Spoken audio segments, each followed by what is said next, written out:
Welcome and thank you for joining us today for EMA AIOps Radar, a guide to investing in innovation. My name is Raleigh Gould and I will be moderating today's event. Our featured speakers are Dennis Drogseth, Emeritus VP of Research at EMA, and Dan Twing, President and COO at EMA.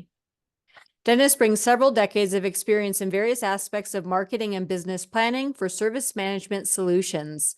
He supports EMA through leadership in IT service management, CMDB systems, and megatrends like advanced operations analytics and cross-domain automation systems. Dan has over 25 years of experience in information systems, software development, and technology outsourcing. He focuses on all aspects of intelligent and automated management of IT. And before I hand things over to Dennis and Dan, I wanted the audience to know that they will be wrapping up today's presentation by taking your questions. Feel free to log them anytime by using the Q&A functionality.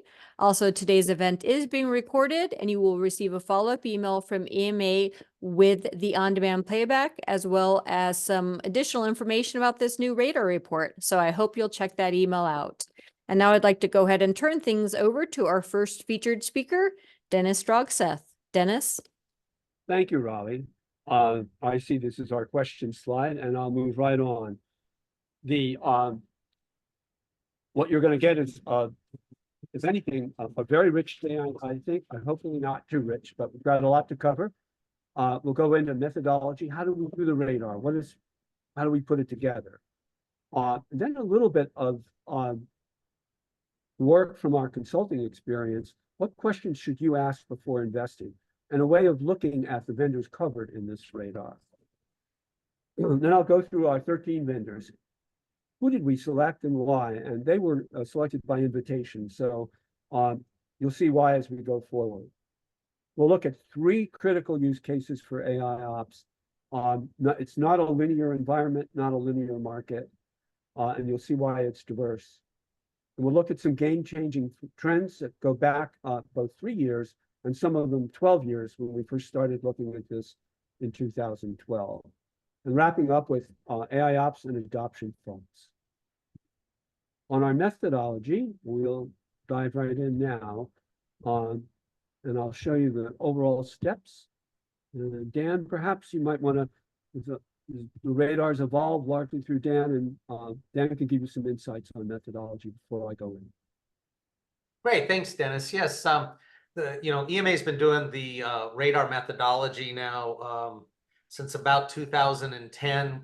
This will be the second time we're touching the AIOps topic. It's been almost 3 years, and it was great to have Dennis come back and help us get this updated. The process really starts with looking at the vendors in the space and who should be included, and we invite them. They go through a questionnaire that we collect data directly from the vendors. It is organized around the concepts of deployment and administration. What does it take to train, stand up, run a product like this, keep it running good and configured over time, licensing costs. We look at the architecture and the integration points with the products, their functionality, and some aspects around the vendor, and try to put a holistic analysis together. There's a weighting that goes on, and of course, as we weight this, we're thinking about a big enterprise user, and then we get sort of a beginning view of the market. We review the vendor inputs. We interview users when we do this. I think, Dennis, you interviewed 21 users in total. Rounds out the whole analysis. And then, Dennis, you can talk about your analysis a bit. Yeah. So really, the only thing to dive into specific now to AIOps, when we looked at architecture, we looked at heuristics, scalability in terms of data volume, third-party integrations, granularity and sequencing data, breadth of data sources, discovery and dependency mapping. And for functionality, we looked at reporting and visualization and breadth of application support, DevOps benefits, range of strengths and automation, and again, natively supported third-party integration. So, we did begin last summer and wrapped up actually a few weeks ago, and it's a very evolving market. So each vendor has new news as we go forward. So what questions should you ask before investing? And that's in many ways the theme for this radar, preparing you, the IT searcher, buyer, explorer, to really look at what's out there that might be right for you. And it's not a linear decision. So first of all, what is AIOps? We looked at it 12 years ago. We called it Advanced IT Analytics. And the name has evolved, as you know, in multiple ways. And one of the things we saw was it kind of was often an overlay, bringing in many different sources and then providing analytics against them. But now we see a greater diversity in design and value, a lot of progress. And one of the things I'll mention here, and to show how quickly this is accelerating, all the vendors featured here grew over the last 3 years in terms of AIOps. And average revenue growth specific to AIOps across all 13 vendors was 100%, believe it or not. 100% average, ranging between 10% on the low and 400% on the high. And we also saw the AIOps customer base advancing a lot, sometimes tripling. And again, this is partly because we picked industry leaders. So what are we looking for here? Capabilities for self-learning to deliver predictive or prescriptive and preventative insights. A wide range of heuristics to really support that endeavor. You'll see more detail as we go forward on that. Bringing in data from cross-domain sources, many different sources, either directly or through integrations. These could be events, metrics, logs, flow traces. Again, we'll see more of that as we go forward. That use of the strategic overlay that really helps assimilate many different sources and unify them and bring them together. Advanced level of automation. Automation is the right hand if AIOps is the left hand. It allows for action, just as observability is a third hand feeding that AIOps capability. We also looked at discovery and dependency mapping capabilities and support for private and public cloud. Now, when it comes to leveraging this report and looking at options for AIOps, the first thing you should really do is examine your environment because you are not generic, just as the sources are not generic, and you want to match the right one to you. So what are your objectives? How might you measure them? What are the roles you want to support near term and longer term? All that we have guidance for in the radar. Who are the direct users and the indirect users? And it's a very different environment. And that again grows. Almost no AIOps deployment is a one-time thing. It's almost always an evolutionary story. What tools do you have? What monitoring, change management, other tools do you have that you want to integrate and participate in this broader fabric? And what are the skills you have to support your AIOps adoptions in terms of data management, administration, strategic planning? Different vendors may require a different level of skills. We'll see more about the vendors, so I'll be brief on this slide. But you want to understand their history with customers and how it might map to you. Who are they most successful with? What data can they natively consume that's relevant to you, both in terms of your tool sets and not? And that's your fully supported integrations. And what is their time to value? That's something, again, you'll see in the radar here. It can vary significantly from vendor, and it's not, again, a linear story. What about administrative overhead? Again, that can vary a lot and depends in part on the breadth of what you're doing. And then how many use cases are they involved in? We have three broad ones that actually reflect on other things like DevOps and security. So I have 3 slides. This is one of them that I'll tell you in advance. It's really not about memorizing the slide here. You'll see that in the radar. A lot of detail. The first word here is breadth. I want you to realize that there's a lot of breadth that we looked at and a lot of breadth involved in the analytics options for AIOps vendors. In general, there are 22 options here. On average, vendors had 14 or a little more.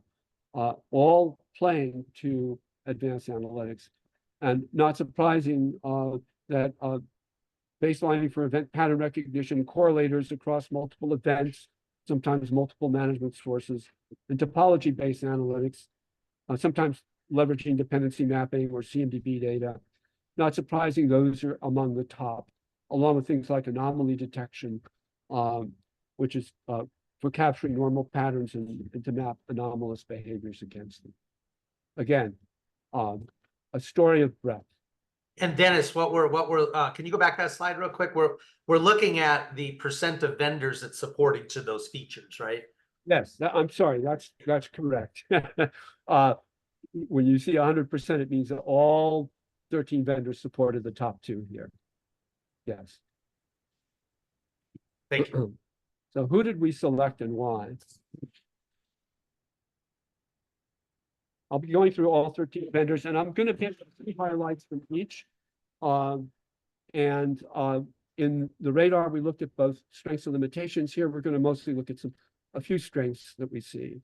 Icera is an innovator with minimal administrative overhead and fast time to value, a strong presence in mid-tier enterprises as well as larger ones, and most apply only to large. Icera has AI discovery and leverages a dynamic CMDB with probabilistic service maps, a very interesting combination.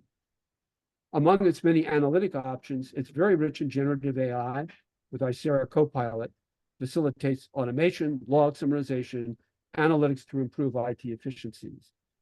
And interestingly enough, Icera's small base and a small customer base in 2020 grew by 375% in the last 3 years. Big Panda's operational intelligence and automation platform improves incident management for IT ops, DevOps, and business-related data. It targets performance and business impact. Has open box machine learning and explainable AI for insights into giving transparency and testability. It's generative AI for automated incident management, looks at incident impact and probable root cause. It's also highly deployable, easily administered, and very cost-effective. Broadcom's AIOps and Observability Suite is for enterprise side, seeking to bring IT and business performance together in new and creative ways. And it has leadership in business impact and IT business alignment. It includes DX operational intelligence, DX application performance management, and DX unified infrastructure management part of its suite. And it also has a wonderful deployment and strategic planning offering, the Broadcom Residency Program. Cloud Fabric's robotic data automation fabric is a data-centric AIOps platform with rich awareness on how IT assets can impact change, performance, and business outcomes with a clear eye to cost and capacity optimization. Cloud generative AI assistant accelerates pipeline productivity, dashboard creation, and improved IT efficiencies. Has 1,000 out-of-the-box bots with robotic observability pipelines for composability and automation. And these are enhanced by its robotic data automation studio, so customers can explore options and outcomes, and making Cloud Fabrics a compelling choice for deployment innovation. Digitate Ignio AIOps is the software as a service-based domain agnostic platform. It includes AI workload management, Ignio AI Ops, AI digital workspace, AI assurance, and Ignio cognitive procurement. So it's a breadth of solutions with a focus on observability and looking at 2 dimensions: vertical, looking down at the application infrastructure, and horizontal, looking across how the application flow impacts business. Stands out with more than 10,000 pre-built automations. Dynatrace is a fast-growing AIOps innovator, supports what it calls answer-driven AIOps, and its strengths in performance and availability management provide value there also for DevOps and security teams. Last year, its Davis Copilot for generative AI offered some effective data assessments and explorations of what-if scenarios. Dynatrace has a customer base in over 90 countries, documented cases where return on investment was less than 1 week. IBM AIOps and Observability Suite includes IBM Cloud Pak for AIOps and AIOps Insights, which offers IT operations a comprehensive view of IT and business environment. And unique in the space, a number of critical acquisitions.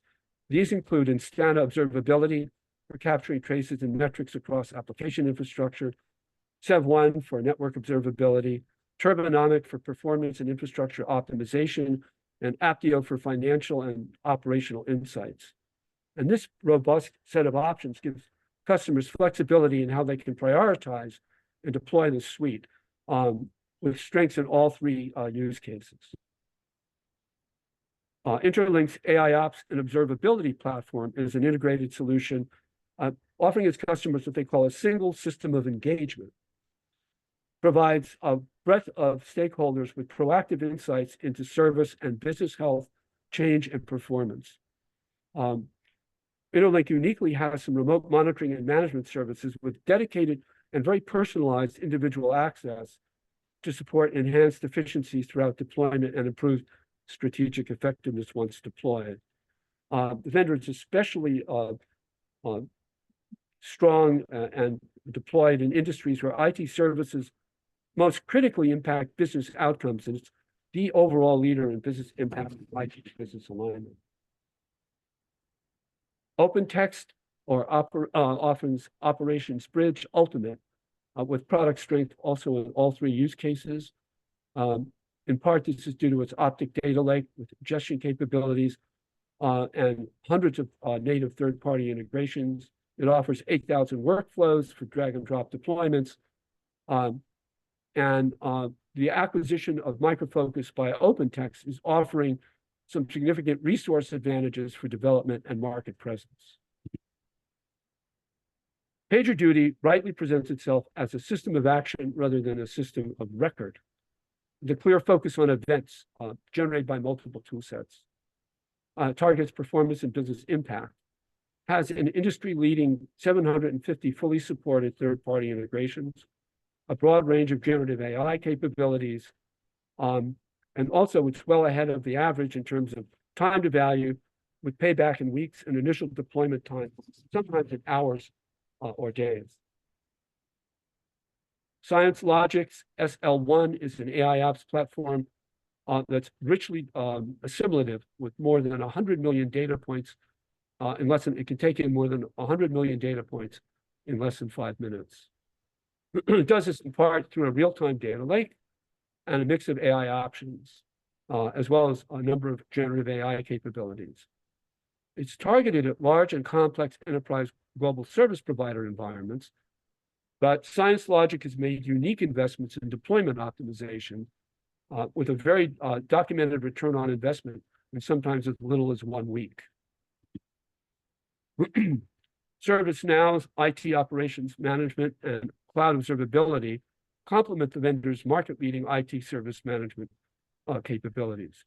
I mentioned that all the vendors here natively integrate with ServiceNow, making it something of a bidirectional story. Among some of its features are native CMDB support, unified persona-aware views and dashboards, and low-code to no-code automation. ServiceNow is a product strength leader in change impact and capacity.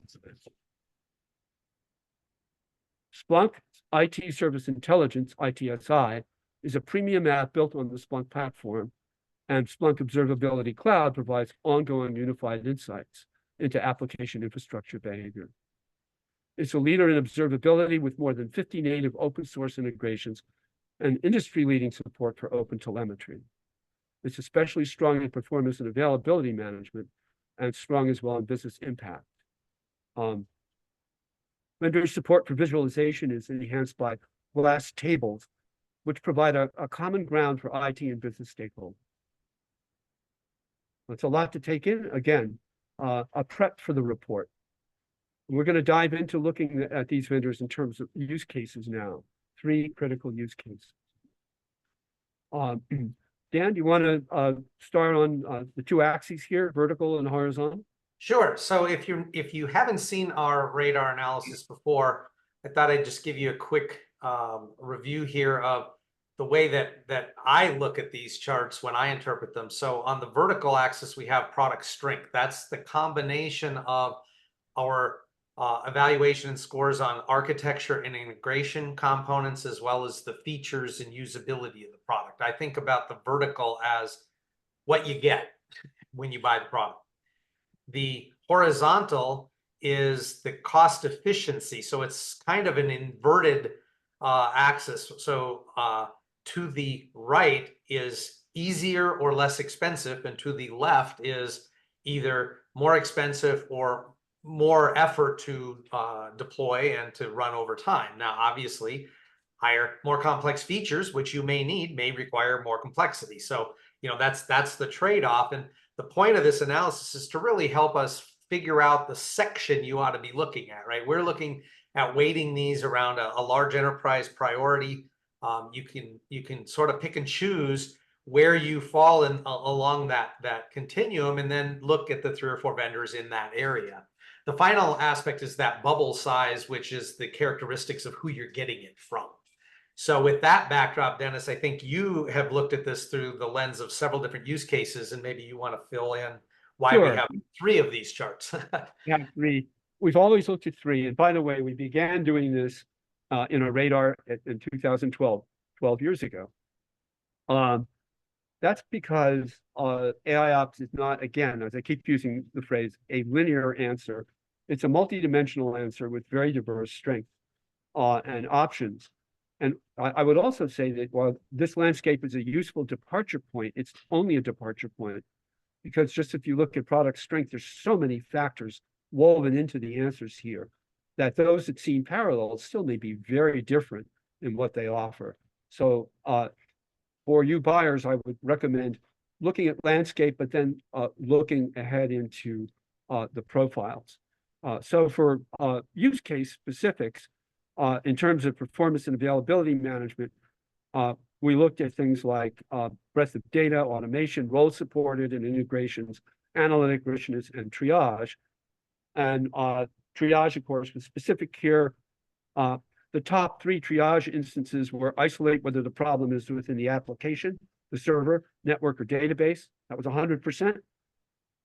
Triage across application tiers. That was another 100%. And isolate infrastructure issues internal to systems. That was another 100%. It was interesting in contrast to 2020, no triage response got more than 94%. We're looking at change management and capacity optimization. Here we're looking at interdependencies across the infrastructure. As volumes increase, changes are made, configuration issues arise, and automated actions are required. We look at top 5 benefits from this use case that across the average response. Number 1 was better correlation between change and performance. 2, more efficient use of infrastructure capacity. 3, optimized capacity for service delivery. 4, improved efficiencies in managing change. And 5, more efficient use of hybrid and cloud resources. So for business alignment and IT to business, business impact and IT to business alignment, we were looking at obviously optimizing IT performance for business outcomes, such as revenue, supply chain interdependencies, and marketing, and also managing IT in alignment with the business. And so we looked at sources for importing and exporting data like business process management systems, social media for business transactions, customer experience and marketing related data, or logical associations for unifying performance change insights with business outcomes, cost of service delivery, customer behavior metrics, business activity metrics, revenue, conversion from competitive websites, and business process impact metrics. Just to give you some example, that's what's behind this here.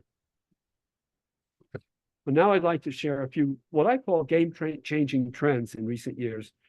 Again, AIOps is not at all a static story. nor should you approach it as such. And there are announcements ongoing, even this week, as our vendors have.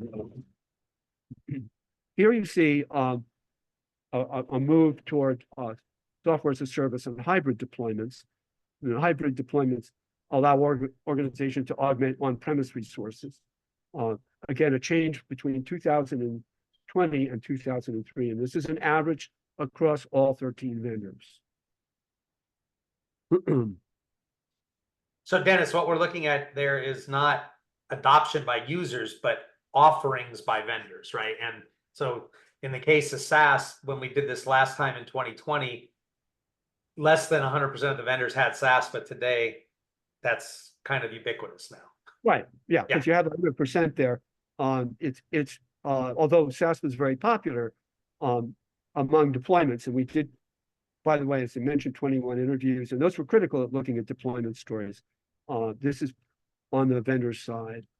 Interesting, by the way, the one other thing I'll mention is there was obvious pretty good diversity both in 220 and 223, very different from 2012, and almost everything was on premise. That's a big change. ROI significant. When they say edged forward, I mean it actually got less time to get to a return on investment. So it improved between 2020 and 2023.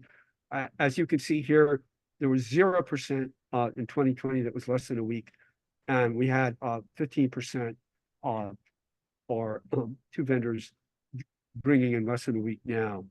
And here's again, the deployment interviews were very helpful in providing more context here. But you'll see a good progress here.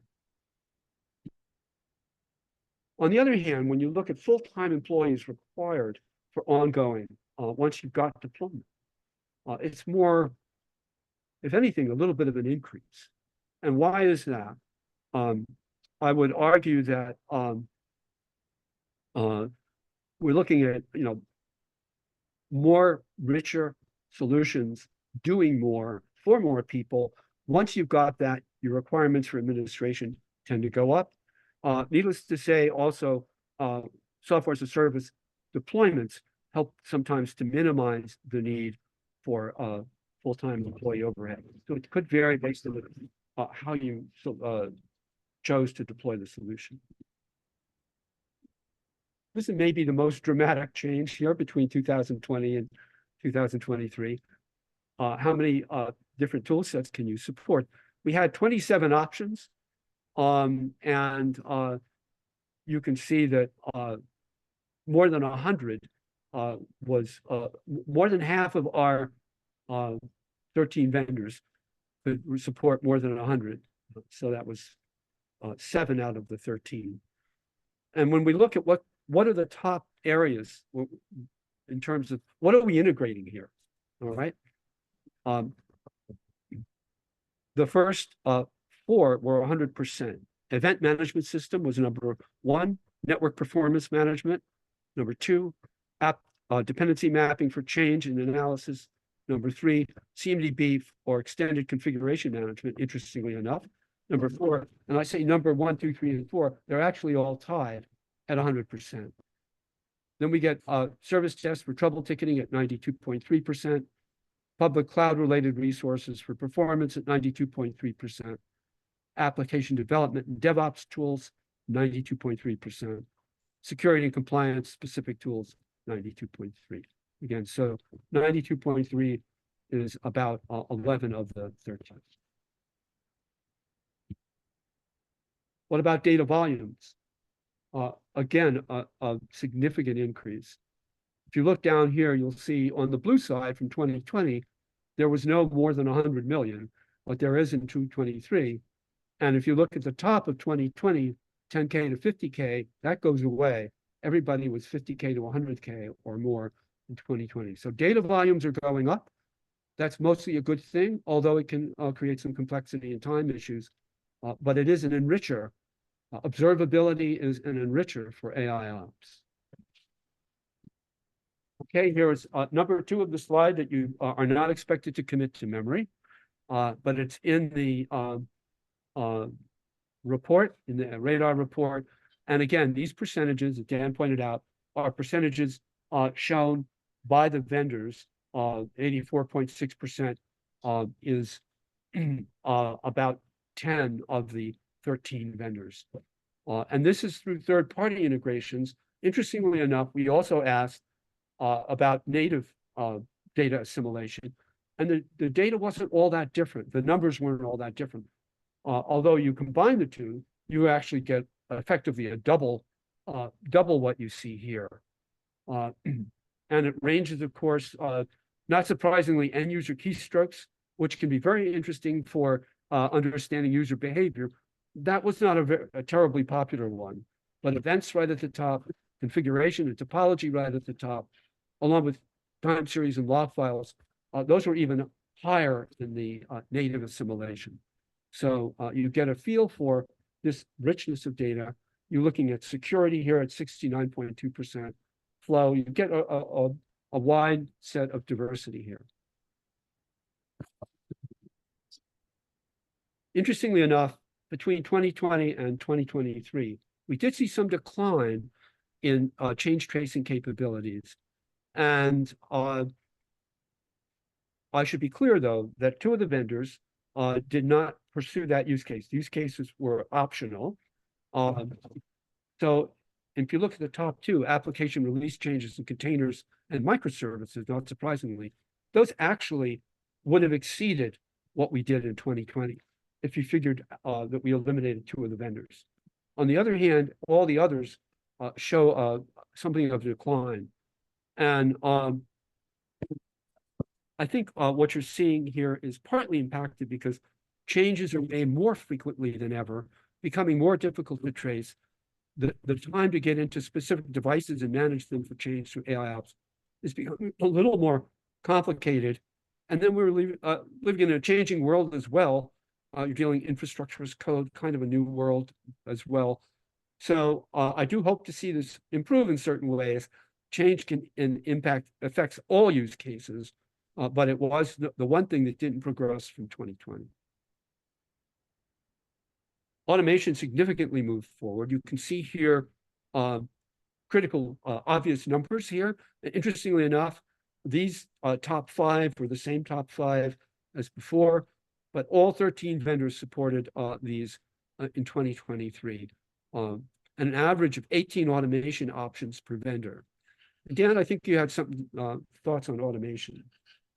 Well, certainly the automation can only go so far in remediation if we don't have good data points to act on or good instructions. But the instructions without the automation aren't much helpful either, right? Having awareness that something needs to change. So that's really where, as you said earlier, connecting the dots here between having an awareness of something, having some facts about it, and then having the ability to take actions through integrations and automations to affect a different outcome based on that data. And I think we're seeing intelligence being built into different tools on their own independently, but a lot of the direction is going to come from these kinds of tools providing that intelligence, and that will show up in workflows and workload automation and in many different areas where we have automations running, even in RPA and how some bots operate. Advising them with better data can make them empowered to have more actions they can take in response to what we're learning from the observability and the data we have here.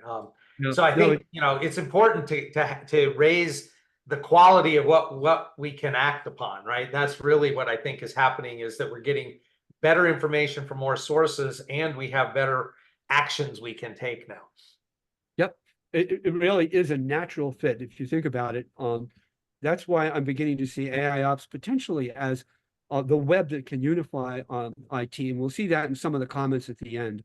Just by the way, the top 3 automation choices out of 26 options, as I mentioned, the average vendor picked 18, low of 6, a high of 26 options. And the top 3 were automated remediation and proactive service resolution, automation in support of diagnostics collection, and automation in support of data assimilation and reconciliation. It's a long list of potential values. What about open telemetry, observability, and generative AI? Open telemetry kind of here is a stand-in a little bit for observability, which is maybe not fair, but it was supported natively by 11 of the 13 vendors in the radar. Again, that's observability has been a game changer for IT. Generative AI was also supported, already available, and 2023 was a leap year growth, explosive growth in generative AI in the AIOps arena. And you can see core values here. Nearly half offered generative AI for troubleshooting and analytics summarization, some for recommendations for taking action, some for action automation, bringing in configuration automation, patch management. More specifically, here, generating trouble ticket summaries or more improving IT service management efficiencies. And some are beginning to look at postmortem analysis with recommendations for improvement. And by the way, these percentages are evolving upwards day by day. It's a growth area for IT. So let's look at some adoption thoughts as taken from our interviews with deployments, which reflect our broader research.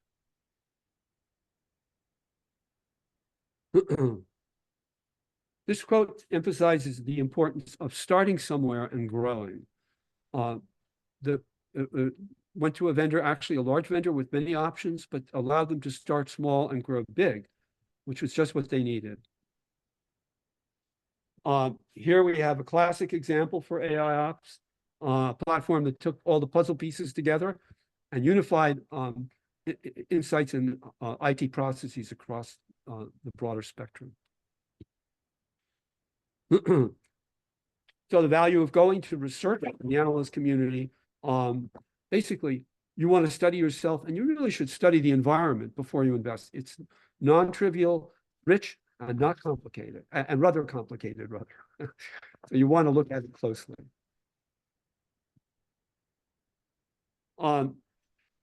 Here we have a story in deployment where they really wanted to bring different stakeholders together. IT operations, IT service management, engineering teams, all together.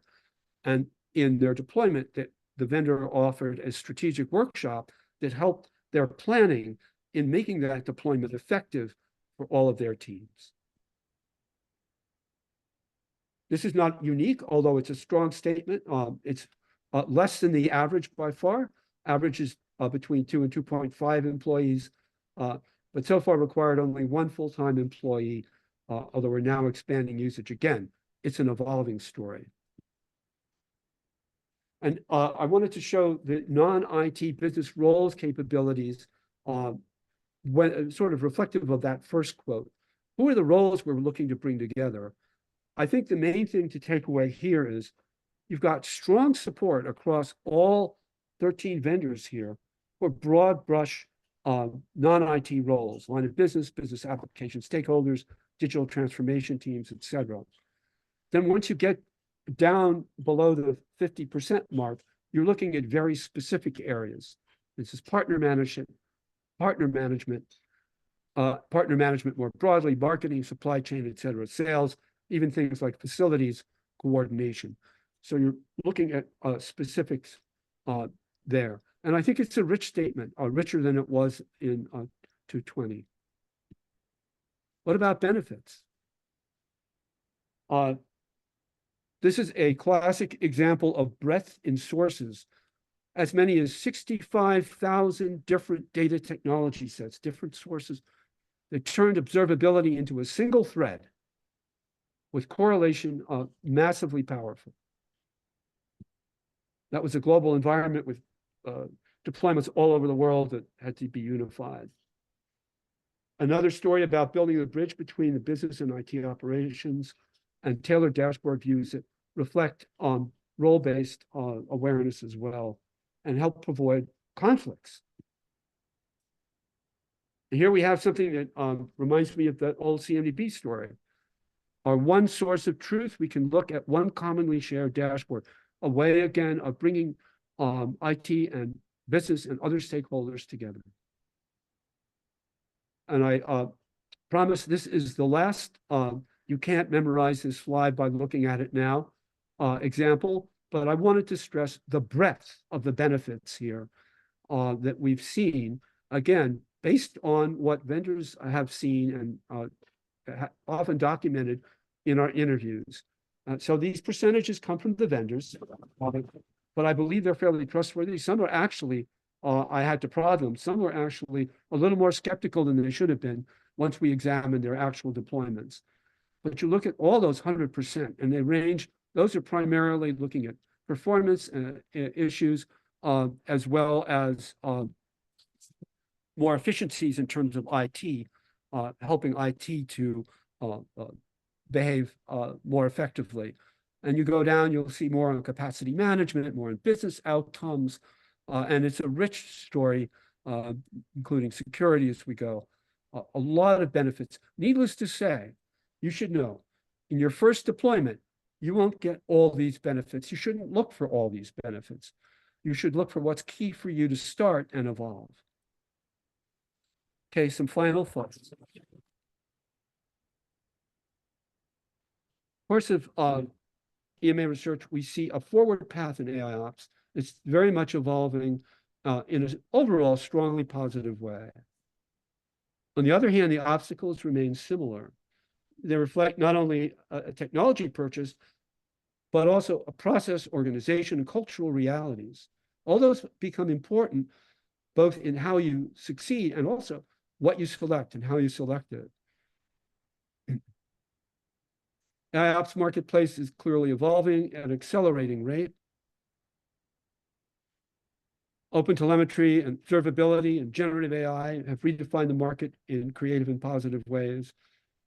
Deployment time is accelerating, time to achieve return on investment is improved, volume and quality of data breadth has also been improved, and ability to promote more informed collaboration across IT as well as between IT and the business also accelerating.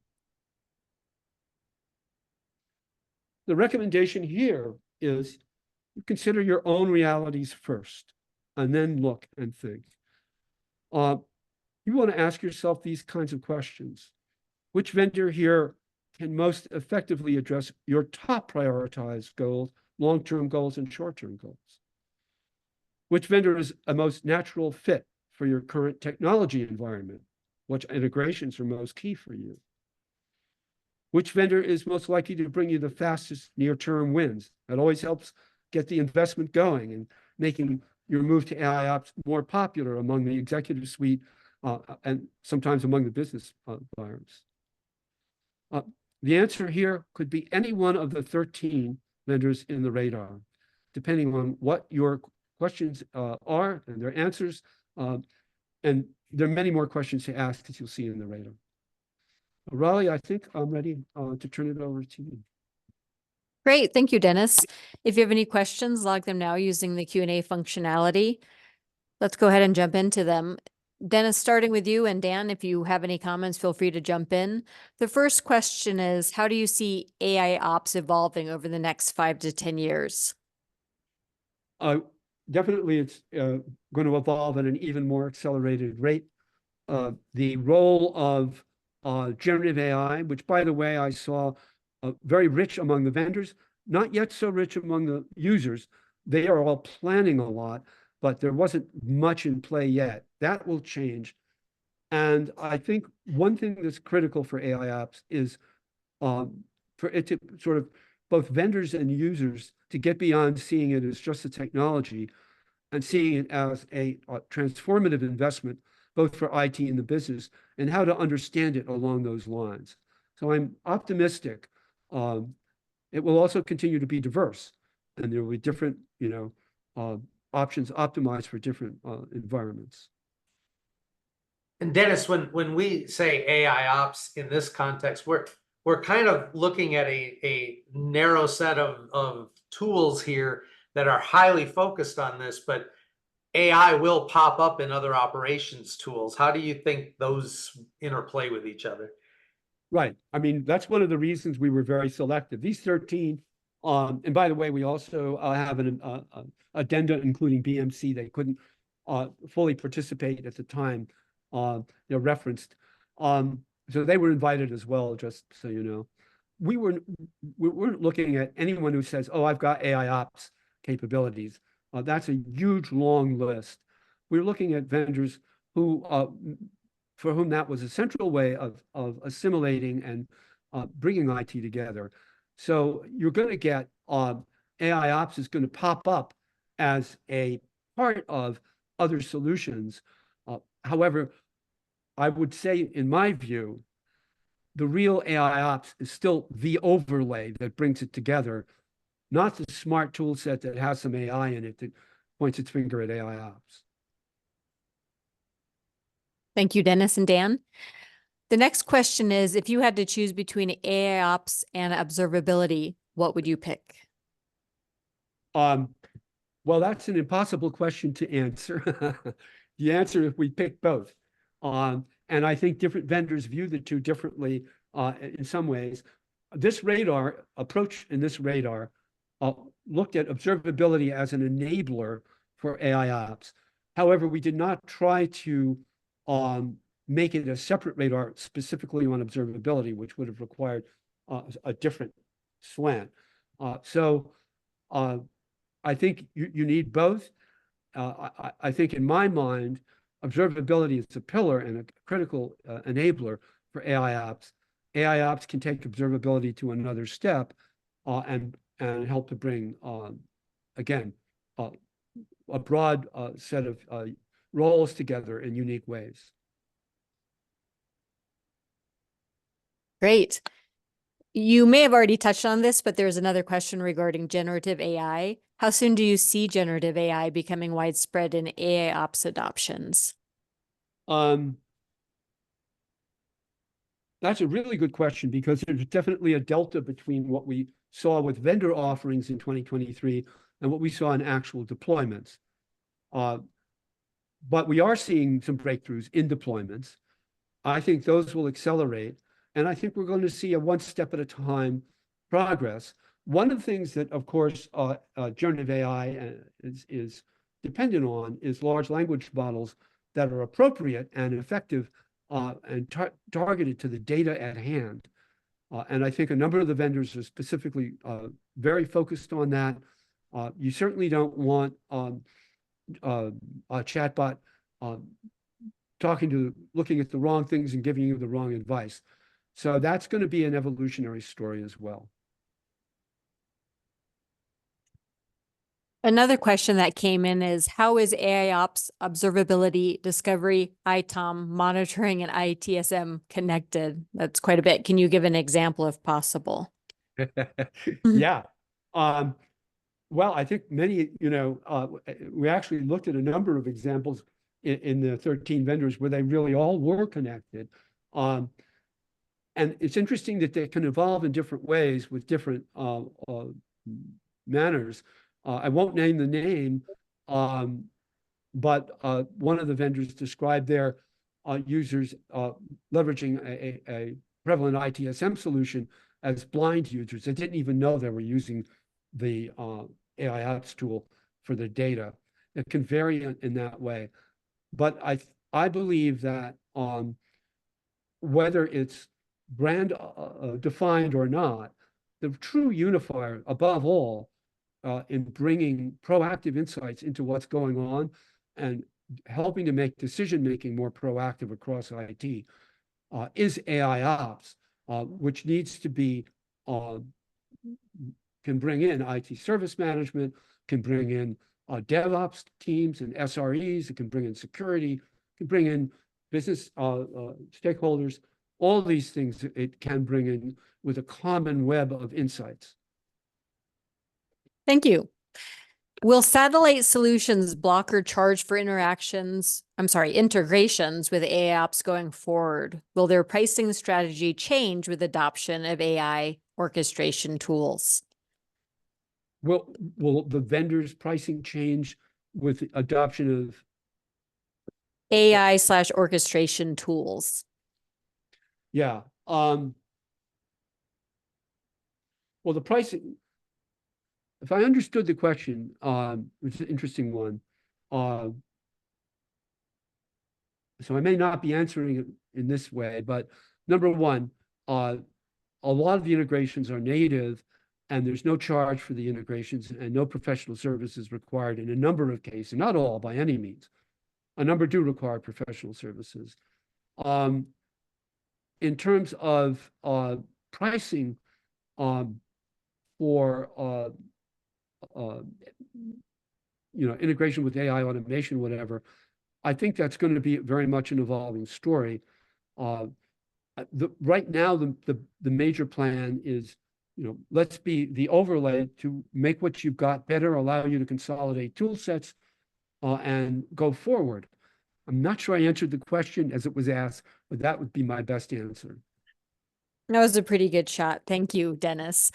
The next question that came in is this study purely theoretical comparison, or were there technical SMEs who did some POCs?